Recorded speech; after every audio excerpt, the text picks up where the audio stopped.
Welcome to The Explainer. Today, we're looking at a huge leap forward in AI, something that might just change how we predict, well, pretty much everything.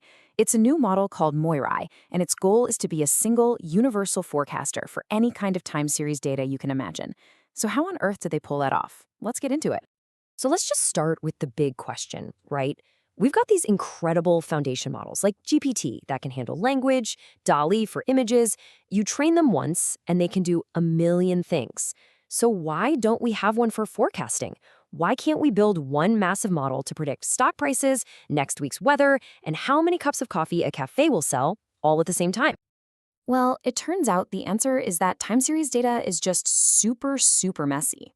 It throws three really unique curveballs that make a one-size-fits-all model incredibly difficult to build.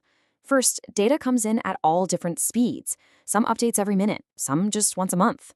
Second, you might be tracking just one variable, or you might be tracking hundreds. And third, the data itself can look completely different. Some are just simple counts, others are wildly skewed. But this is where it gets interesting. A new paper from Salesforce AI researchers introduces MOIRAI, a single pre-trained model that's designed from the ground up to be that universal forecaster. It's built specifically to take on these three huge challenges.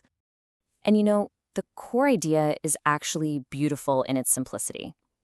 Just like those big language models, the whole point is to get that train once, use everywhere magic.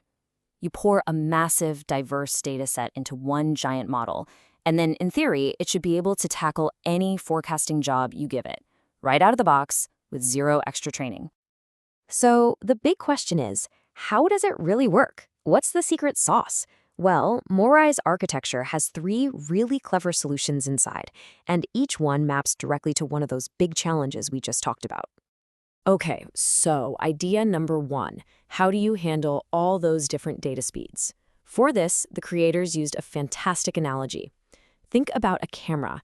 If you're shooting something that's moving really fast, you use a faster shutter speed to get a sharp image. If things are moving slowly, you can use a slower speed. So here's how that translates to the data. For high-frequency stuff like stock prices ticking every minute, MOIRAI uses a big patch, which means it groups a ton of data points together to get the general idea. But for low-frequency data, like monthly sales figures, it uses a tiny patch to make sure every single detail is preserved. It's a super efficient way to handle any speed you throw at it. Okay, so that's the first problem solved. Before we get to the second idea, we just need to get one quick term out of the way: variate. It sounds technical, but it just means a single thing you're tracking over time. So for the weather, temperature is one variate, and humidity is another. That's it. Simple. So to handle any number of these variates, MOIRAI does something really cool. It takes all the different variables, temperature, humidity, wind speed, whatever, and it just flattens them all into one long line of data. Then, it uses this clever little hint, a special bias, to tell its brain whether two data points belong to the same variable or different ones. And that little trick means the model can handle one variable or 100 of them without ever needing to change its fundamental design. All right, on to the third and final big idea: dealing with all those different data shapes. Not all data is a perfect bell curve, right? So instead of forcing one tool to do every job, MOIRAI basically has a committee of experts. Think of it like a team of 4 different specialists. And here's the team. MOIRAI's prediction part is actually a mix of 4 different statistical distributions. It's got an expert for data with crazy outliers, another for simple counts, a third for skewed data, and a final one for when the model is really confident. It learns how to blend their opinions to create a much more flexible and accurate forecast, no matter what the data looks like. Okay, so the theory is absolutely brilliant. It's elegant, but it all comes down to one thing, doesn't it? Does any of this actually work in the real world? Let's see how it did when they put it to the test. First off, to even train a model like this, you need a mind-boggling amount of data. So the team built a new open dataset called LOTSA, and it is massive. We're talking 27.6 billion observations covering everything from energy and climate to finance and sales. And get this, the results were pretty incredible. On a standard academic benchmark, the single universal MOIRAI model beat a whole bunch of specialized models. Now just remember, each of those other models is usually custom trained for one specific data set. MOIRAI is one model for all of them, and it still came out on top. But here's the real acid test for a foundation model. It's called zero-shot performance. This means you take the model you've trained and you throw it at completely new datasets it has never seen before. No hints, no fine-tuning. It's the ultimate straight-out-of-the-box challenge. And it nailed it. This is where things get really wild.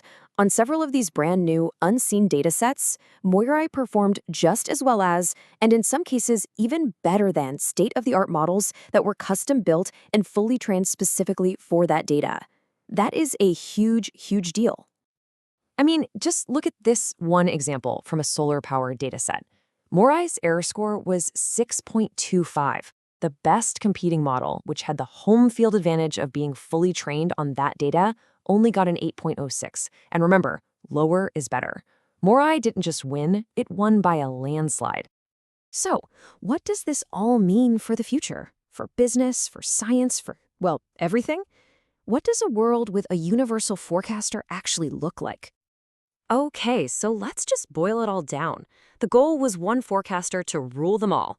The solution was a trio of clever tricks: flexible patch sizes, the any-variate attention trick, and that committee of expert distributions. And the result? State-of-the-art, zero-shot forecasting isn't some far-off dream anymore.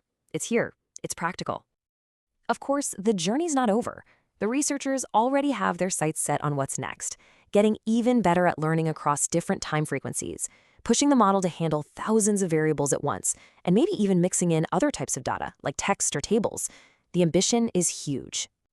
And that kind of leaves us with one last big thought to chew on. For decades, the main limitation in forecasting has been the tool itself.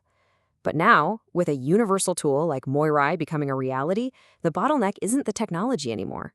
It's our own imagination. So the question is no longer if we can predict it. The real question now is, what should we predict next?